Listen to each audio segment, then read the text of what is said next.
I was going to have a typo. I had 117 days until May 20th.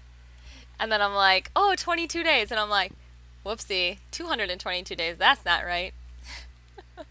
I would hope there's not 222 days until the end of the school. That'd be like a full school year to go. More than a full school year to go. Ooh, sunshine on the western side of the state, huh? So it's still rainy on the eastern side. Well, the southeastern side, I should say. But glad to hear that sun is on its way.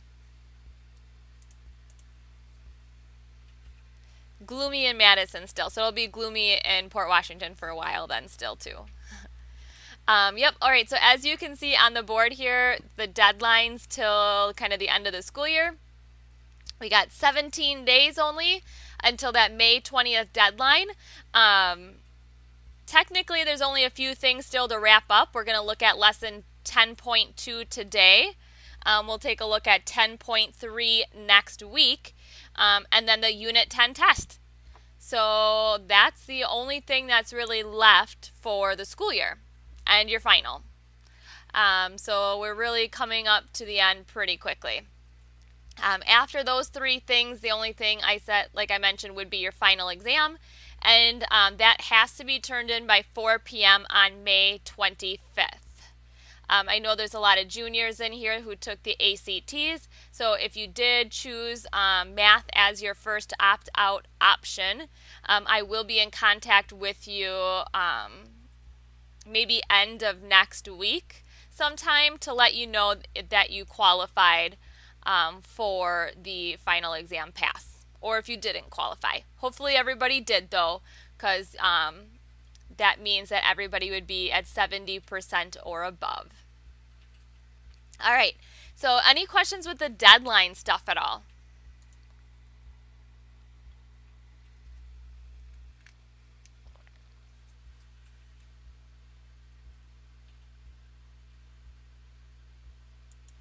Okay, how about 10.1? We started talking about the derivative and how to find the derivative using our limits. So I know that um, can be a troublesome topic sometimes. There's just a lot of algebra kind of behind things. So anytime there's a lot of algebra behind things, there's room for a mistake as you're making your computations. So anything you want to look at from 10.1.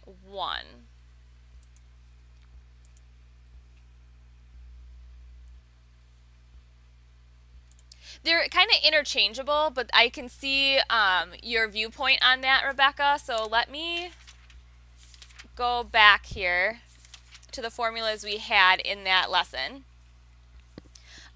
If you need to find the derivative, I would use on page 758 of the textbook here.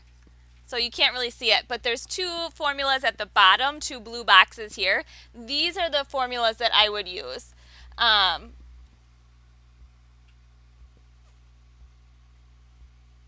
In fact, I'm just taking a look.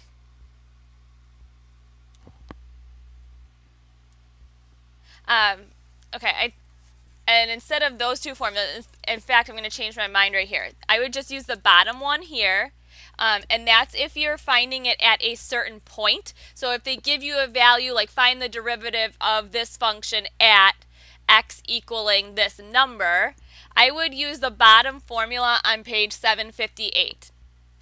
If they tell you just the open-end question of find the derivative of this function, I would use the formula at the bottom of page 759.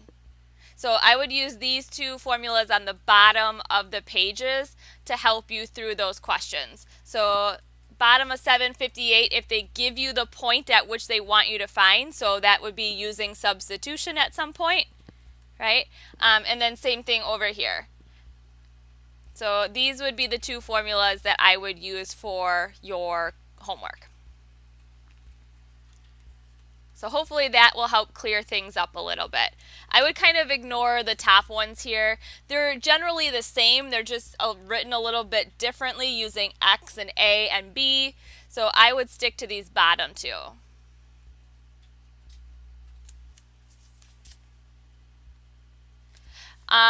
Well, you have A and H in here. So if you have a point, A is that number of your point, and over here it has to stay X no matter what, because you're looking for the function. So you're not substituting a value in, you're substituting those equations that they have in the formula.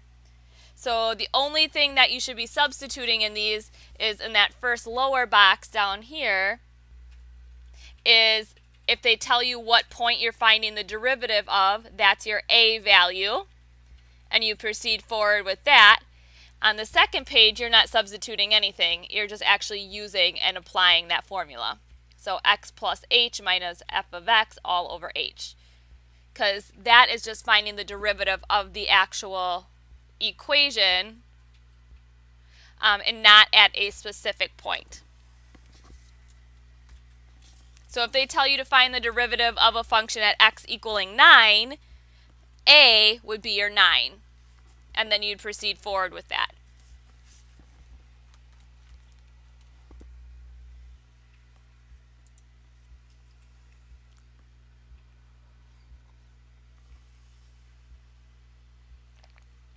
So x will always stay an x, and A will be that value that you're trying to find the derivative at that certain point.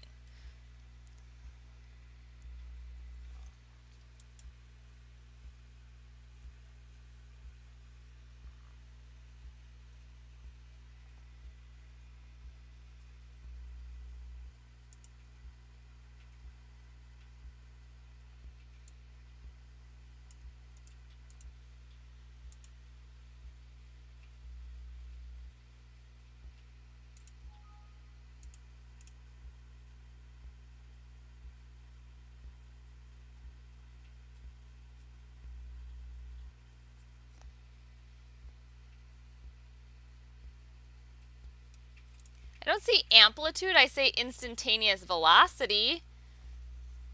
I don't see an amplitude one though. I see derivative, instantaneous velocity, which just means derivative. Derivative, derivative, derivative, derivative, derivative.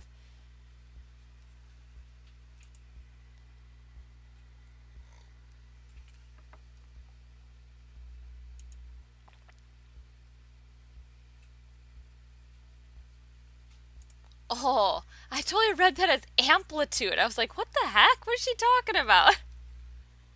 A multiple choice on the quiz.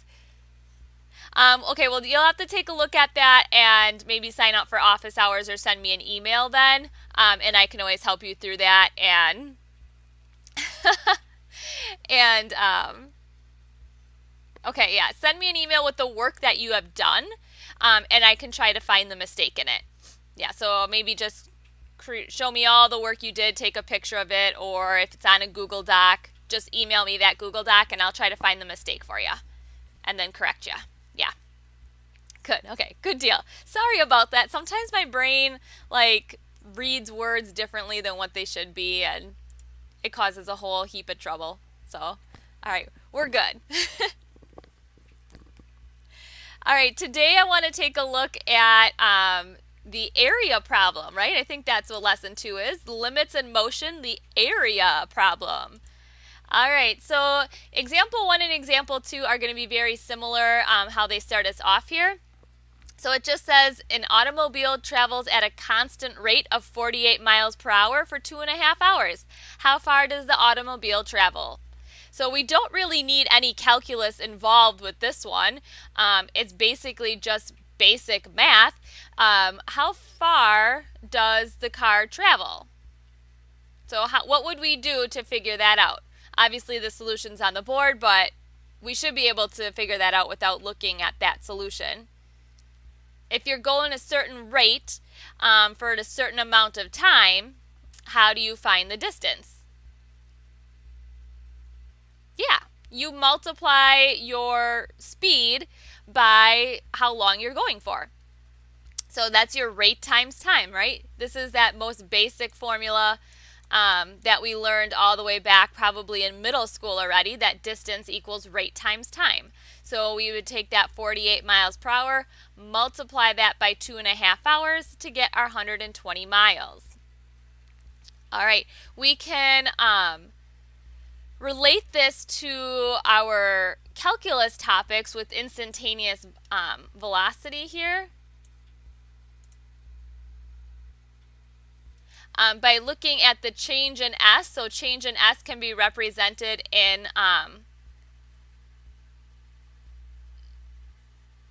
the distance traveled. So if we represent the distance traveled by the change of S, that's what that little delta triangle means, the change. And then we do the change in T for the change in time. We can go ahead and create that formula of change in distance equals that rate times change in time.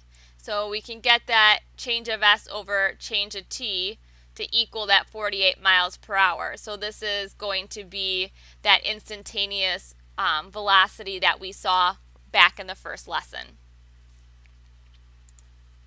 Okay.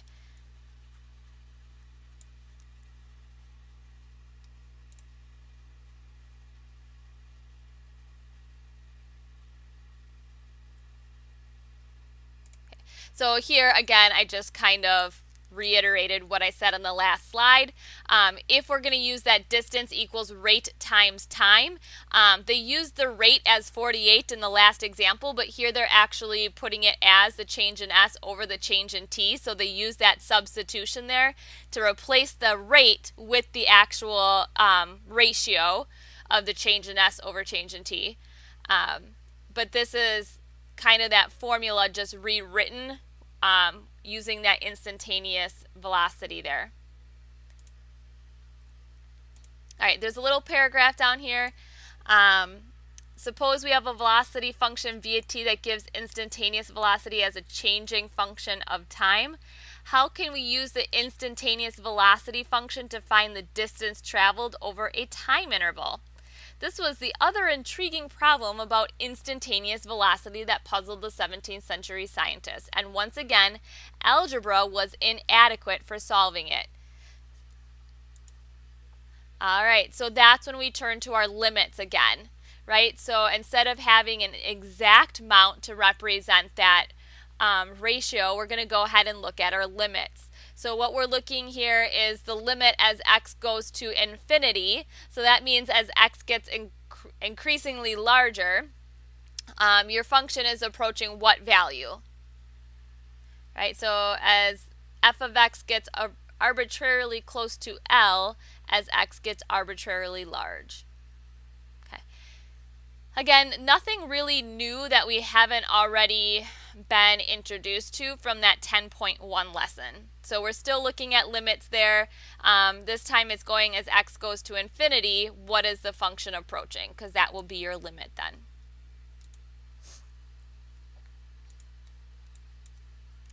All right. So let's go ahead and take a look at these area problems, because that's what this whole lesson is focusing on, is the area under a curve. So it says use the 6 rectangles below to approximate the area of the region of the graph f of x equals x squared over the interval of 0 to 3. All right, so to find the area under the graph, because essentially what they're doing is they're taking from 0 to 3, they're taking this part of the function, and they want to find the area underneath this curve. So they're going to approximate that area by breaking it up into little rectangles, because we can find the area of a rectangle fairly quickly. And if we can find the area of one rectangle and we add it to the area of the others, we can just add them all together to approximate what that area under the curve will be. So let's actually go ahead and do that for this first example here. Now it says there are 6 rectangles, sorry. This first one is really tiny to see. So to find the area of a rectangle, we do length times width. What is the length of each rectangle that's pictured here? So if the interval is from 0 to 3 and they break it into 6 rectangles, what is the length or the width of each rectangle? 0.5. Yeah, so every rectangle is going to have a width of 0.5. Now we have to figure out what the length is. All right, so to do that, we're going to go ahead and substitute in 1/2, because that's what this x value is down here. It's a length of 1/2. We're going to substitute that in up here so that we can find the height of that triangle. So essentially what we're doing is when x is 1/2, what is the height of that triangle, or rectangle? Sorry, I don't know why I keep saying triangle. So what is the height of that rectangle? It's a little hard to actually see using the graph over here, so if we rely on the formula, it's going to give us that exact measurement. So if I substitute in 0.5 for x, what will I get for my y value? A 0.25. Yep. So that is going to be the height of this first rectangle. And this one is really skinny. The other ones are going to be a little bit easier to see what's going on. But what do we get for that first area then? What is 0.5 times 0.25?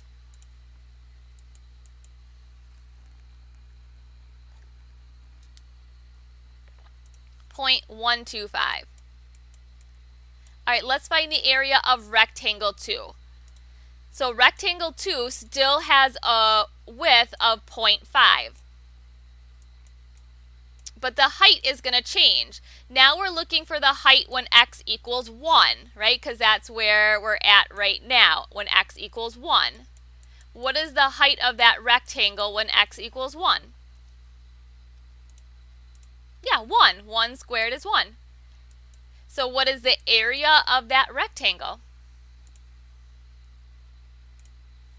Yeah. All right, you're catching on pretty quickly here, so let's do these other 3 rectangles fairly quickly. Let's find the height of that third rectangle. The third rectangle is happening at 1.5. So what's the height at 1.5? A 2.25? I didn't leave myself enough space there. Okay. Which gives me an area of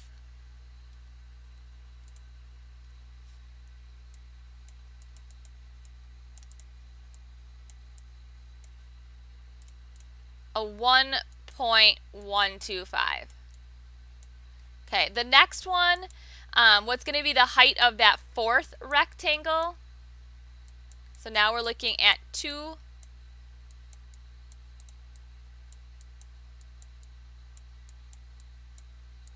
Yep. So what is 0.5 times 4? That should just be a 2, right? Yep. Only 2 more rectangles to go. What is the height of the fifth rectangle? So 2.5 squared. What's the area of the fifth rectangle? And then lastly, what is the height of the sixth rectangle and the area? All right, so these are the areas of the 6 individual rectangles. Let's add them all together to get the area under the curve there. So what do we get when we add all of those together?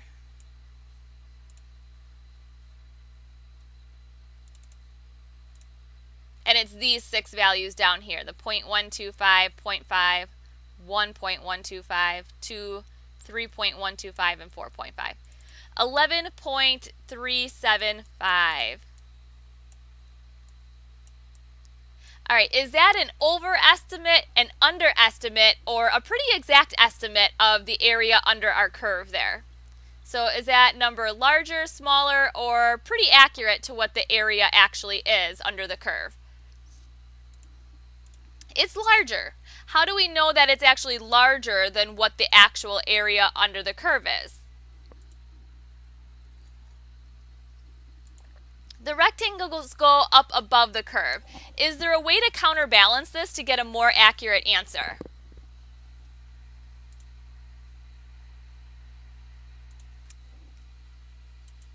would I counterbalance it? You're right. What can I do to get a more accurate answer for the area under the curve?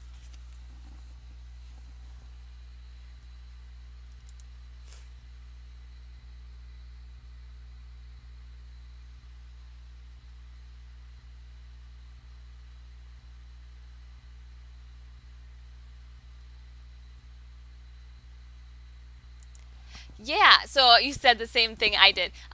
Rectangles instead of triangles, right? Find the area of the rectangles made by the curve going through the rectangles and subtract. Oh, you said, oh, I get what you're saying. No, you meant triangles. So you meant like this. If I were to cut those pieces and find the little piece above it and then subtract it off. I get what you're saying.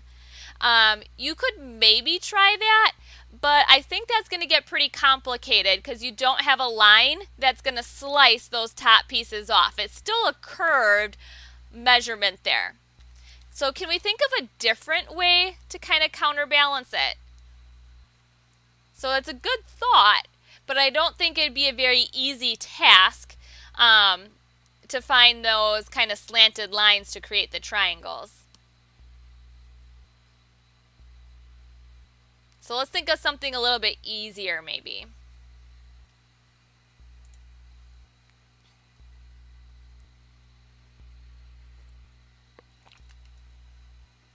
Yeah, you're going through like the thorns and thistles. Let's think of a nice clear yellow brick road pathway that we can skip down.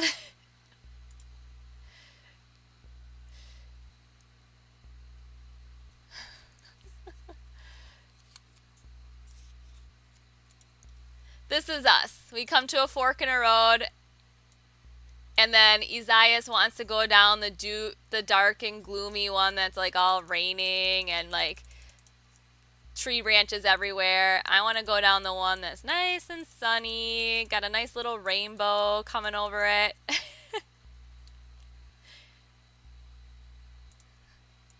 She's right. You did take an unconventional way around. There is definitely an easier route. So this is the route I want to go. We have an overestimate here. Is there a way to get an underestimate?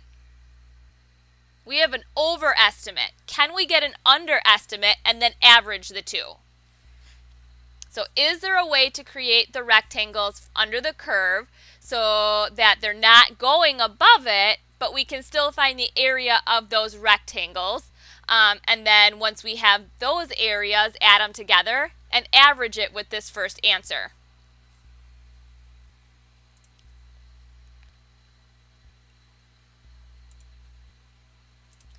The answer is yeah, you can do that. You can actually choose the other endpoint. So I have 6 rectangles here, but instead of using x equaling the right-hand endpoint, so in the first example we use the right-hand endpoint, right?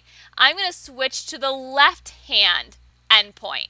If we use the left-hand endpoint for our rectangles, it will give us an underestimate of our area. Notice how that these rectangles are all under the curve now. They're not going above it, and you have blank space in between there. So we can actually go ahead and do that as well. So what was our, oopsie. Uh-oh, how do I get this back to normal? There we go. So over here, we're going to use this function still of f of x equals x squared, but now we're going to use the left endpoint. So the length is, or the width I should say, is still 0.5, but let's find the height of each one. So I have to start with 0 for this first one because that's the first left endpoint is 0. What is the height when I substitute 0 into my function? So what's the height of that first rectangle? 0. Yeah, there actually is no rectangle here, but you still have to represent that little piece there. So the area of that first one is 0. That's this little segment in here. All right, now let's find the second area. So we're still looking at a width of 0.5, but what's the height on the next one? Well, we're using the left endpoints, so that's your 0.5. So we can still use some of our answers from the previous slide, right? So only this time that endpoint is 0.5 there, right? Because that's what we got. Oh, and then we have to square it, so 0.25. I knew I was missing something. So if that endpoint is 0.5, we put it in to find the height, which is 0.25, and we said that that area was going to be a 0.125. Okay. The third rectangle is now starting with the endpoint right here of 1. So 1 squared is 1. And I don't know why I put a 0.3. So we'll change that.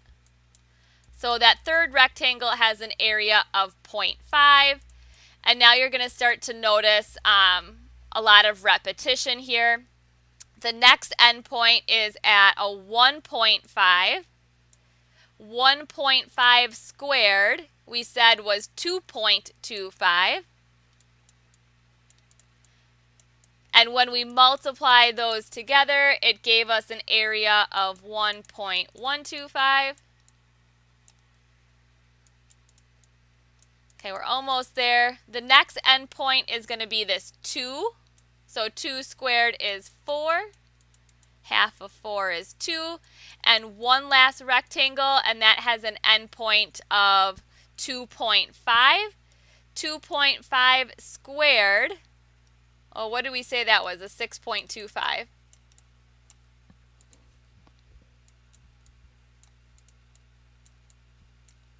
Which gave us an area of 3.125.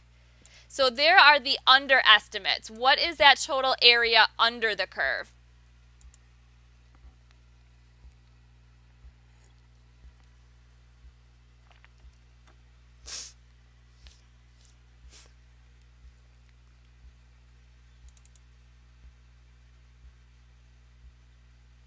A 6.875. So that's an underestimate. If I take the overestimate, add that to the underestimate, and take the average, we should get a pretty accurate answer to the area under the curve now. So what are we going to get for that actual area under the curve? A 9.125. So that is going to be the closest value to the area under your curve. Okay. So again, I'm just going to show you the difference between your overestimate and your underestimate. So the overestimate was using endpoints right here. Let me just kind of clear out my graph so it's brand new. So when we were trying to find the height of those rectangles, we used the endpoints that were right here. That gave us an overestimate. When I wanted to find the underestimate, and I'm going to erase those, I use the endpoints right here. Notice how we kind of just shifted to the left of that rectangle? Those are what we substituted in to find the height of each rectangle then. So that first one, we use the right hand endpoints, and the second one, we use the left hand endpoints. And once we find those two areas, we can average them together to find the area under the curve. Okay. Now, it's kind of a tedious process, but it's not overly complicated because you're just finding areas of rectangles and adding them together, right? We did that back in elementary already. We knew how to find the area of a rectangle back then. There's another method we can do to kind of try to speed up the process. What's something that you can think of to maybe speed up the process?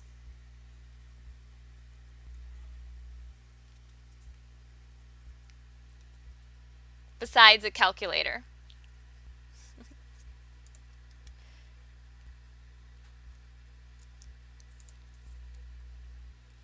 You could maybe use the midpoint of the rectangles. That's actually a really good thought.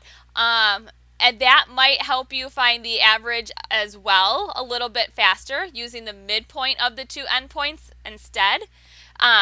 What I was thinking as well, and we'll actually see that later on, I think. When you get to calculus, they do mention the midpoints. So that's a really good thought there, Tommy. Another thing that we can do is break up the rectangles so they're smaller. If we do more rectangles, that should leave the gap in between here, or the overlapping part on if we do an overestimate, smaller. So if the more rectangles we use in our interval, the more accurate our answer should be, because the underestimate or the overestimate shouldn't be as great as if the rectangles are bigger like we have here. So a couple different options to think of.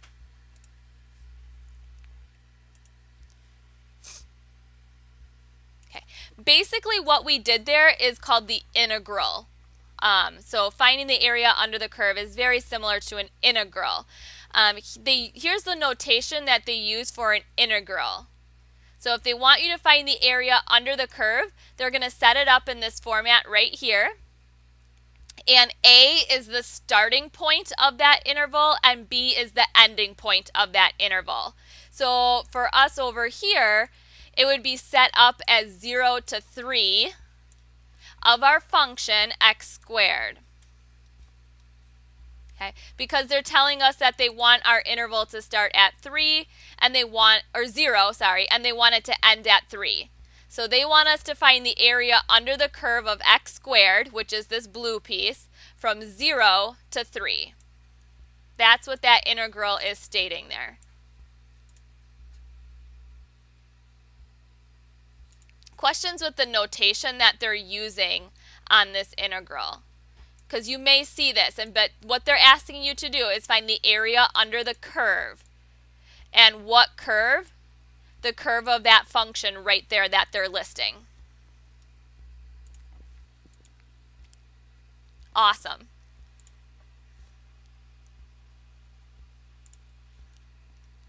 Let's take a look at another example. So compute the integral from 1 to 5 of 2x dx. All right, so what the first thing they did is they just drew that function of 2x, which is a linear function, right? So we're going to keep it really basic. So here's that linear function of y equals 2x. We have to find the area under the curve, or the line in this case, from 1 to 5. So they drew a line up from x equaling 1, and they drew a line from x equaling 5. So we want to find the area of this pink space all in here. What shape is this pink space? So what shape does that take on? A trapezoid. If we have a linear function like we did with y equals 2 of x, chances are we do not have to use rectangles to help us find our area anymore. Maybe we can just use the formulas of the shape it actually is. Now, if you have a curved function, you have to resort back to your rectangle method. So any type of curved line, you have to resort back to that rectangular method. But if it's a straight line, you can use the formulas for the polygon that's there. Does anybody remember the formula to find the area of a trapezoid?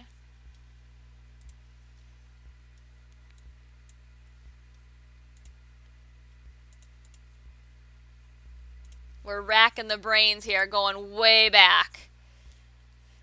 Not a 1/3. It does involve a 1/2 though. It was one of your least favorites. So the area of a trapezoid is 1/2 the height times base 1 plus base 2. Now base 1 and base 2 are your parallel lines. So the first thing I'm going to find are my parallel lines so that maybe I can identify what those lengths are going to be right in there. All right, so those two green pieces are those parallel lines which make up your bases. So let's find the length of each one. Well, x is 1 here, right? So at this first one, let's substitute into the function to see where that's going to come out at. Yeah, 2 times 1 gives you a height of 2 over here. So that first base has a length of 2.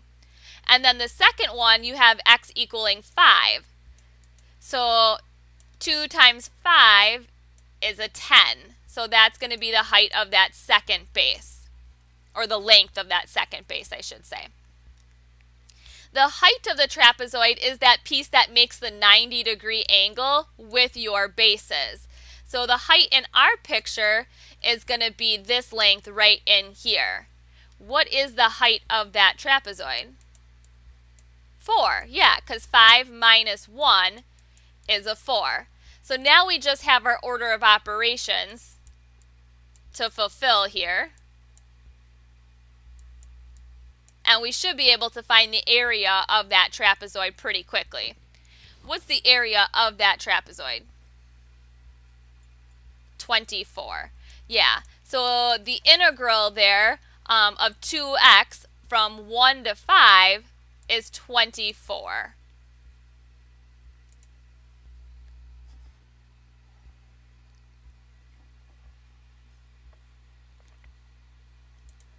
It's okay, Tommy. We all have mornings like that.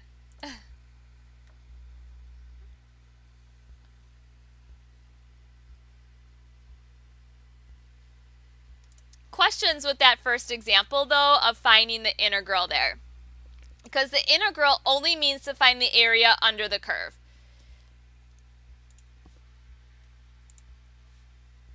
Okay, how about the next one? Suppose a ball rolls down a ramp so that its velocity after t seconds is always 2t feet per second.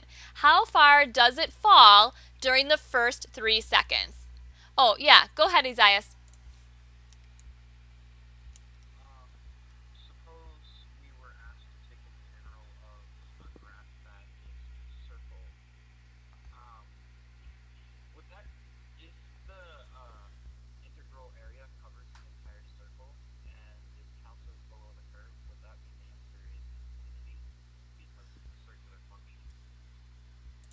No, I don't think so. I don't actually know if we can find the integral under a circle. Well, you could, but it would look more, so if you have a circle and you have an integral, which from like A to B here, are you finding the area underneath like this whole piece of the circle, so to speak? Like in here? You would still break that up into rectangles of some sort. So you wouldn't get infinity. You'd have a definite answer of what that would be. The only problem is that you're now calculating in this space that is underneath the circle if it's all above the x-axis, or if it cuts through it at some point. You're only really getting kind of the part of that circle that intersects with the x-axis there. A circle is one we're not really going to explore. We're going to explore more of like the parabolas with the x-axis there and finding the area under those curves, like the space in here. That's going to be about as complex, I think, as we get at the pre-calculus level.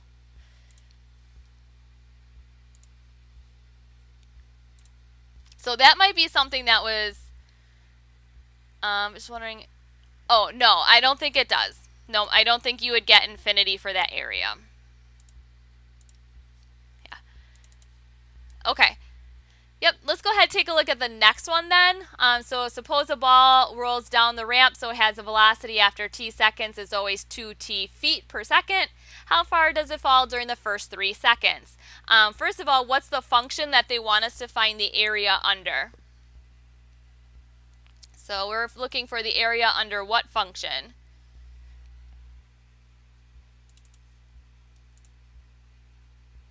It will be a triangle, but what's the function we're trying to find the area under? So we need 2x. Yeah, we need some function that we're going to start to graph at. So this blue line here is that 2x. Yeah. Now what is the interval that they want, or the integral I should say, interval that they want us to find the area of under that line? So we need a starting point and we need an ending point to create the figure of that shape underneath our line. 0 to 3. Thank you. So we're starting at 0 seconds and we're ending at 3 seconds. So this is essentially the integral that we're trying to solve for. Now they graphed it over here for us. There is the 0, here is the 3. The shape that it's taking on underneath our line this time is a triangle. So what is the formula for the area of a triangle?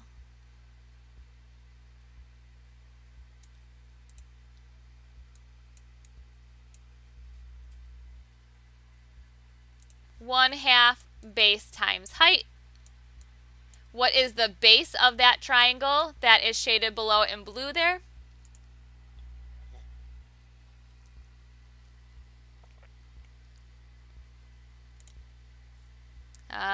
That would be this value over here. So this value is our 6. I'm technically using that as the height, I guess. What would be the base down here? What's that length? 3, yeah. You can use them interchangeably depending on how you want to view that triangle. So 3 and 6 though are what the two values we need for base and height. What is the area then of that triangle? A 9, good. So the integral there is 9 because that's the area under that line of 2x from 0 to 3. Okay, so not too bad, right? Hopefully we're kind of catching on to what they want us to do here. It takes a while though to kind of get the hang of things.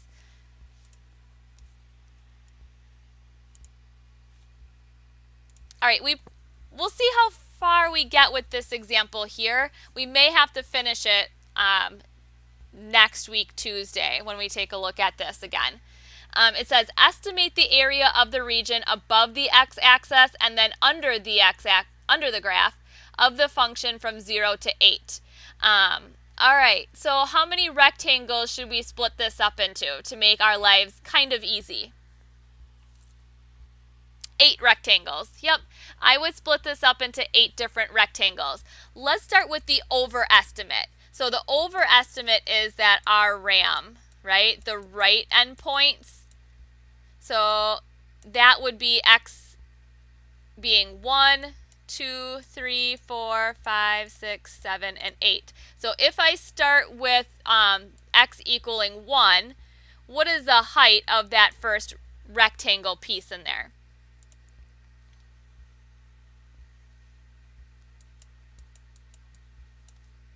Yeah, so 1 times 7 gives us an area of 7.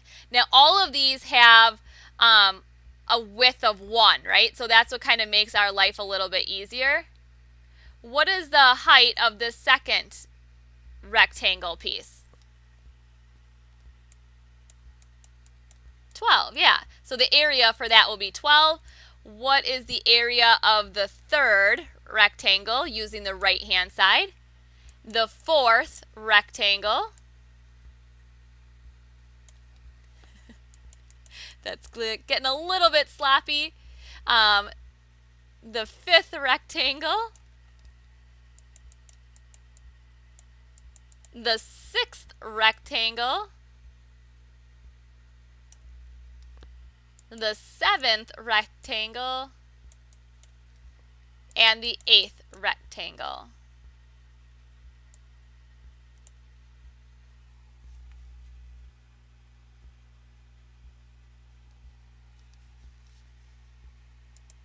Add them all together and what do you get? I'm going to go ahead and clear those rectangles out so I can start with the left endpoints in just a moment here. But go ahead and find that overestimate area.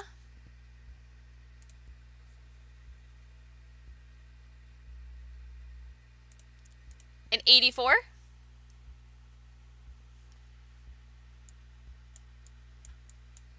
All right, let's find the underestimate. So underestimate means we're starting with the right hand endpoints now. All right, so that first rectangle has a height of what? 0. Yep. What's the height of rectangle 2? Rectangle 3? You think we're going to end up with the same thing? You might be right here.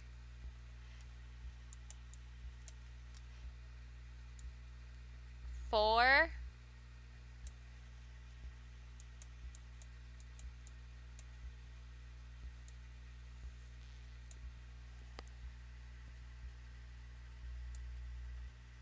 There's the 5th. And now we're starting to come back down again.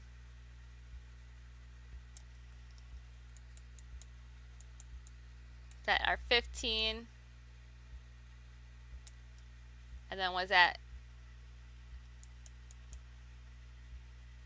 Oopsie, I'm 1 too short on this one. It should be going up 1. That's our 12. And then 7 to end it off. Yeah, so it's almost reversed. Notice that the 0 just kind of picked up at the beginning versus the end. So if you get the same area above and underneath, what is going to be our area, the average of the area under the curve? Yeah, 84. So it's not going to change at all. So the average there would still be an 84.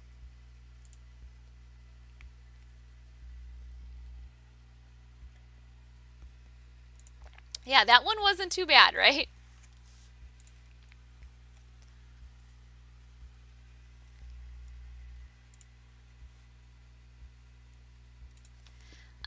We'll probably wrap up here, just taking a look at the time. I don't think we're going to have enough time to finish the last 2 questions, so we'll start off with these as a nice kind of review of our area under the curve. But you can go ahead and give that homework a try. You should have enough to actually finish it, so enough information to finish that. So we'll start with these 2 next week in class as just kind of a review. I can take any questions you have from 10.2 as well, and then we'll actually begin the last lesson of the school year for 10.3. 10.3 will take us a couple days as well, so just kind of forewarning you there with that. All right, any questions regarding the area under the curve for what we looked at here today?